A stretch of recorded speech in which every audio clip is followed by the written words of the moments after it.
Returning to the time before Ed's story unfolded, Tanya is writing a letter to Crepin to report on the situation at the academy. Dear Father, it has been a long time since I last saw you. I am writing this letter to report on the situation at Sylvania Academy.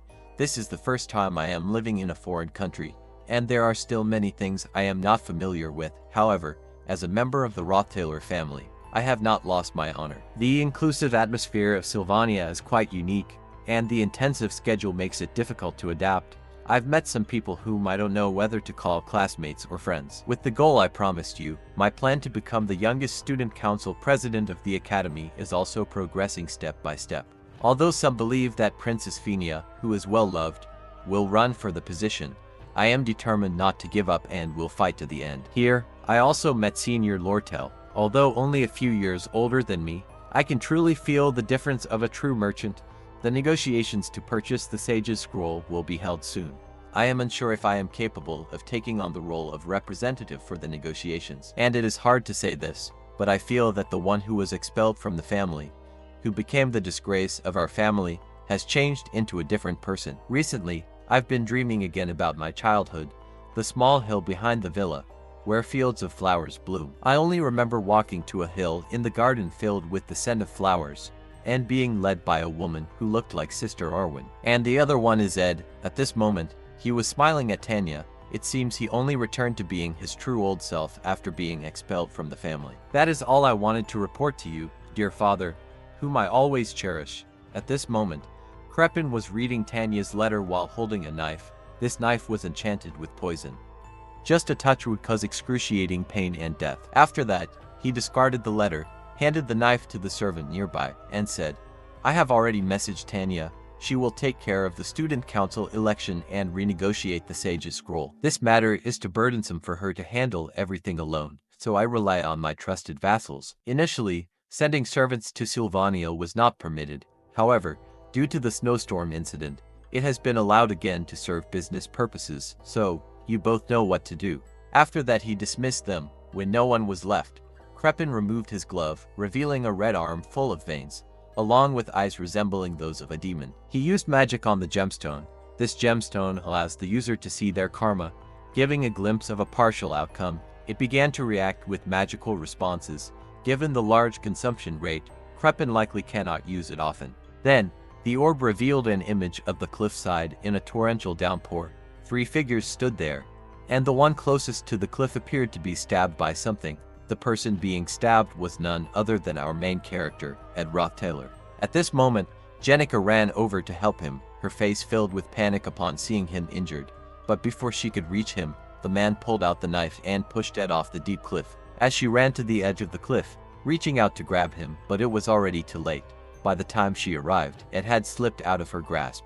She could only scream his name as she watched him disappear from her sight. An eerie silence emanated from her, and the rain only added to the dread. She then turned, her face twisted with rage, seeing this through the orb.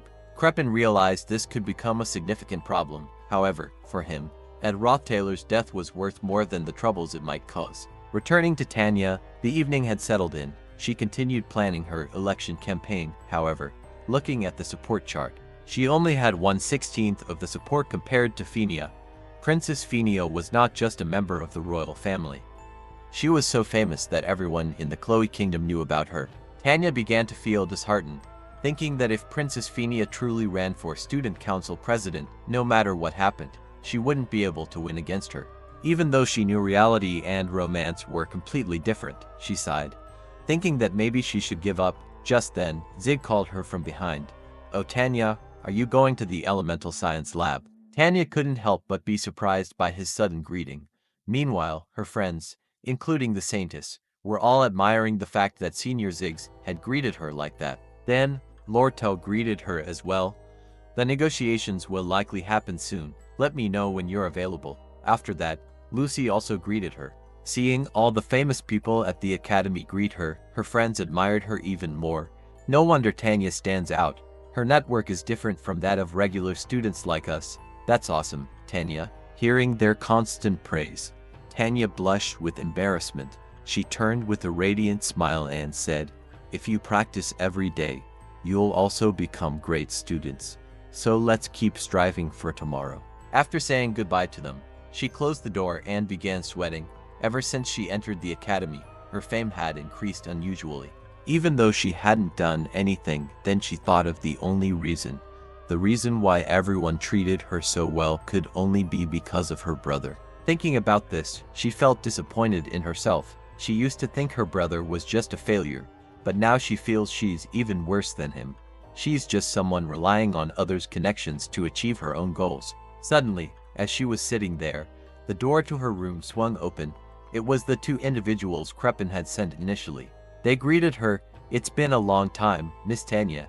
I am glad to see you in good health." She was surprised and called their names, Kadik, Knox. Then she greeted them.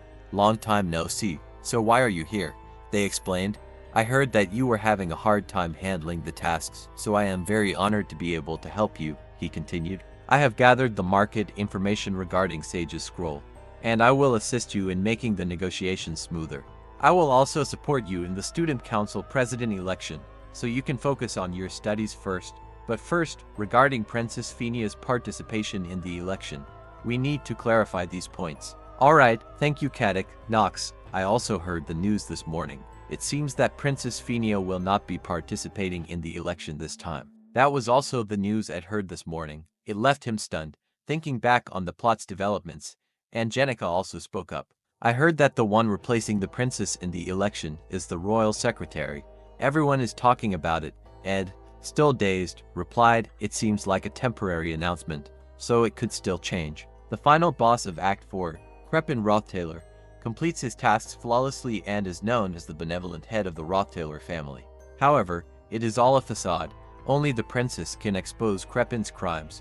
With her royal authority and the forces she has built, the only one who could lead the fight against Crepin, who would soon target Sylvania, should have been the princess. But now she has announced she won't run. Seeing Ed deep in thought, Jenica stepped into his view, pouting, "I feel like something is about to happen. You're planning something reckless again, aren't you? Ed, you still won't tell me anything, and then you'll end up hurting yourself. I can't bear that anymore. You've had a hard time, so there's no need to make it harder. If something is bothering you, let me help you, Ed." But Ed simply replied, "To be honest, I think it would be a good idea for Princess Phenia to become the student council president." Hearing this, Jenica felt confused. Why? Didn't Princess Phenia treat Ed very badly? Besides, since Tanya is Ed's sister, I thought you would support Tanya. Anyway, what can we do if she doesn't want to run? At least we need to know the reason for that. Then Ziggs appeared beside them and spoke up. "There are still many people watching, and it's quite hot today, isn't it? Sorry if I'm disturbing your break. I might know the reason why the princess isn't running for the election." Hearing Ziggs' teasing words, Jenica began to feel flustered. "Hot. It's pretty cool actually." Ziggs didn't mind and continued, "It's like the Alpha Wolf losing its pack because it led them to their deaths with its wrong choices. Even if an arrow is pointed straight at it, it still doesn't react. To my eyes, that is what Princess Phenia's eyes looked like. Eyes in a state of no longer having confidence in herself and unable to do anything. Anyway, I will stop bothering you and go now. It seems that the first rains of the season will start tomorrow, so be mindful when you leave here." After hearing Ziggs' farewell, Ed began to ponder. It's good to say that Ziggs has a good intuition about people's emotions. That's a reliable guess. The worst thing now is that Princess Phenia has lost her hostility towards the Roththaler family. What should I do now? Jenica, not worried at all, spoke up. "If it rains, this is a good time to practice water spirit. If possible, we should go near the sea. We can try with mid-rank spirit tomorrow." Seeing her carefree conversation, Ed felt comforted and smiled at her. "All right, let's do what we can for now." At this moment, Lucy was chilling on Ed's rooftop, with a piece of dried beef in her mouth. Mumbling, "It looks like it's going to rain soon." After assessing with her nose, instantly, she sensed something and suddenly jumped down near the campfire, snapping her fingers. Immediately after, a fire burst up from the campfire. Ed was also making his way back to his cabin from Jenica's place.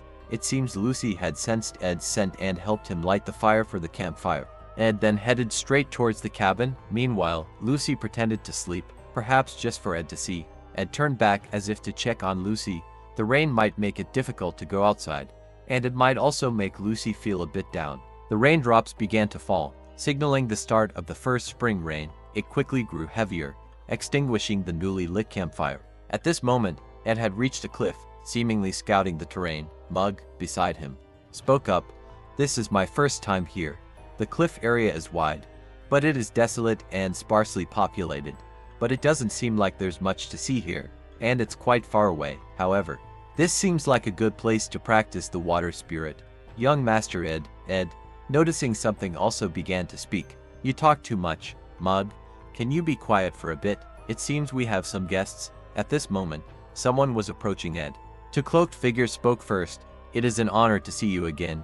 Young Master Ed had already drawn his bow, ready to shoot at any moment as he sensed their ill intentions. Right now, standing before him are the two mid-bosses of the final Act 4, the Crepin subjugation battle, Kadik and Nox.